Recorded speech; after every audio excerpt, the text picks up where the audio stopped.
Hey guys, welcome back to another Scruffy the Gamer's video game reviews. That's a mouthful. I've got to find a better way to do that. Well, anyway, today we are going to actually be reviewing a game I beat actually I think it was almost 2 weeks ago. Just through, family situation, car situation, job. I've been covering for someone on vacation. So I've actually been quite busy. I didn't have time to do this review, but I actually had a short night while I was doing, work for a friend. So I figured, why not? And let's review this game finally. The game that I'm referencing to is Resistance: Fall of Man. This game was a lot of fun, very enjoyable. I can't believe it took me this long to actually get this played and get into this series. This was I believe, a $3 pickup at a Salvation Army. I did not know what I was going to get into, but I saw kind of like a World War II style hat on an alien. And that's really explains pretty much the whole premise of the game. You're kind of in a World War I, World War II kind of situation, and your aliens have taken over pretty much Europe, and you're an American who comes in, and your team gets wiped out, but you are the lone survivor. Now, this does have some bad implications of why you survived. It's actually because, spoiler alert, you are infected with a disease, but you do not die. You do not lose your will to fight. So you go on and you continually go into situations that should be suicide missions, but for some reason you are surviving. Now, having said that, let's get to some of the basics. Enemies, I believe, were really good. Some of them were extremely hard. Some of them were amazing shots. There's actually a gun that's in the game for the enemy. It shoots these little bolts that hit walls, and then they burst into a projectile that can go through a wall, go on the other side of a wall. So there was really no hiding. And I have to admit, there was many times I was searching for ammo for certain weapons, or really anything that even kind of resembled a weapon. I know there's one weapon that is a kind of like a bubblegum shooter. You have this little ball, and if anything comes near it, it explodes. It does kill the enemy, within 2 shots. Especially for the little crab-like things. And I do apologize. For some reason, my beard's really itchy today. But for the little crab things, there is a lot of damage to be done with those. Pretty much, I would just shoot a full clip of that bubblegum stuff and just watch these guys pop and blow up and die. And I wouldn't have to fire another thing except for maybe a little mop-up. Each weapon had its own purpose, and in some ways, each type of round, or each enemy weapon actually did more damage to the enemies. I found a lot of the major boss battles, because there was a few. It was pretty much just hordes and hordes of the bad guys, but there were a few that were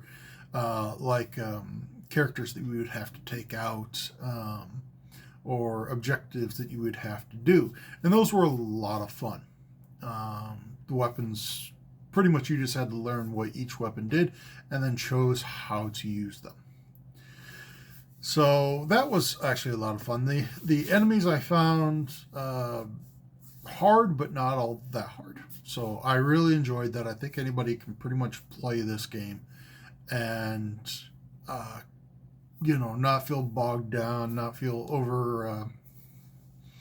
overly damaged, not feel like everything's OP. But I definitely I think that it is a challenge. So very nice. The story itself, not bad. Like I said, you're pretty much an infected soldier who has nothing left to live except for to take out the enemy. On the way, you meet some people who are just trying to survive.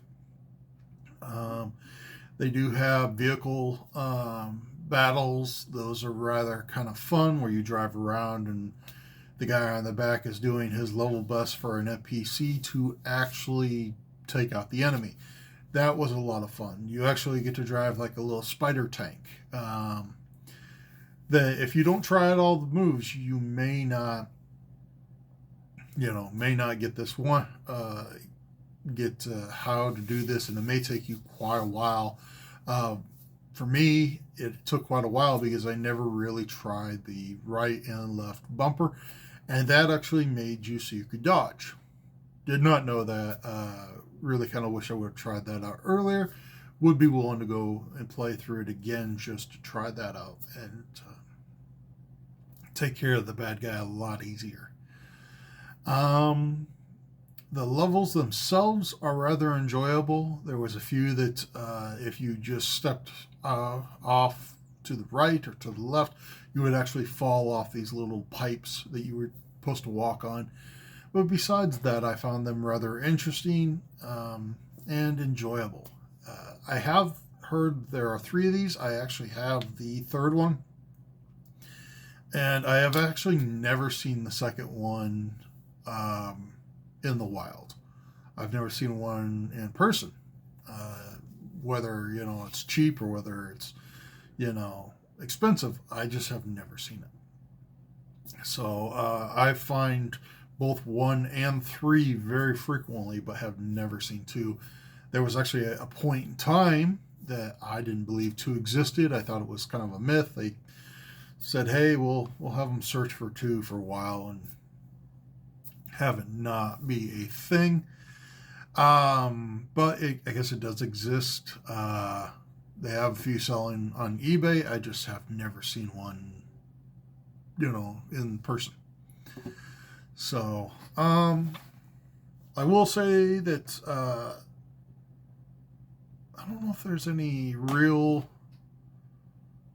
flaws to the game. I will say that the ammo situation is rather frustrating sometimes because you would run out of ammo and then you would literally have to scramble in this little area that you're allowed to be in, or you would have to use like your grenades to take out the enemy and then try to use the weapon that they have ammo for. And there was quite a few levels where I thought there was almost too much chaos to actually survive. I'd be focusing on these guys while keeping an eye on these guys, and then someone from around the corner who popped out of nowhere would actually take me out. And that was one of the things, you never knew where the bad guys were going to come from, which adds to a little bit of the fun, but does rank up the hardness level to it. And I played it on normal. So, all said and done, I have absolutely pretty much no complaints except for maybe the enemies where they pop up and all that. There are side missions where you look for envelopes with notes in them, or like secret papers, all that. I have not completed that. I did find quite a few of them. It really just goes to looking down alleys or going into a room that you should not have to go into. Search around. Most of them I found them because I was looking for ammo and just happened to find them there. I will say that that is kind of fun, and I need to see how many papers there are because I know I've got quite a few of them. So, I am looking forward to the second one and eventually the third one. They leave room for the hero to have survived and live and all that stuff. So definitely looking forward to seeing if they add another character who's also been infected but survives, or if they bring back this one. So, well, that is it. Definitely worth a pickup. Definitely worth finding. I have no complaints about picking this up for $3 and getting such a good game. So, guys, that is it. If you like these reviews, I think I'm going to start a playlist with these reviews on them. And I have been trying to experiment with some of my videos, trying to get better angles so the stuff isn't backwards for you guys and all that.